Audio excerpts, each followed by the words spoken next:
सुप्रभात सगळ्यांना। इथे मी रवा भाजते कारण की नाश्त्यासाठी मला बनवायचा आहे उपमा।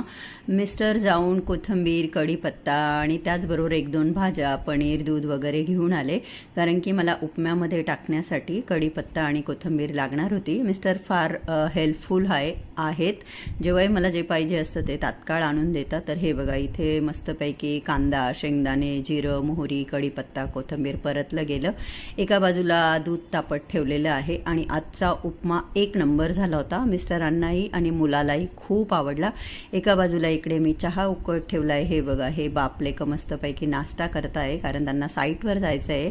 प्रतीकने अगरबत्ती लावून देवाला नमस्कार वगैरे करून घेतला आणि त्यांचं इथं बातम्या बघायचं काम चालू आहे। हा आहे माझा ब्रेकफास्ट, मलाई, मार्के चहा आणि घी लावून केलेला पराठा। नाश्त्यानंतर आम्ही सर्वांनीच 10 बदाम खाल्ले। भिजवून खायला पाहिजे परंतु मी भिजवायला विसरून गेली होती, त्यामुळे आम्ही असेच खाल्ले। आता चला, नाश्ता वगैरे करून झाला, आता नाश्त्याची भांडी घासायची आहे आणि लावायची पण आहे, रात्री घासलेली। पण म्हटलं हे करता करता आपण आपल्या चेहऱ्याची काळजी घेतली पाहिजे। बेसन, हळद आणि दहीचा असा मी माझ्या चेहऱ्यावर फेस पॅक ठेवला। भांडे घासेपर्यंत 15 मिनिटं ठेवला आणि नंतर फेस क्लीन केलं। व्हिडिओ आवडला असेल तर लाईक करा।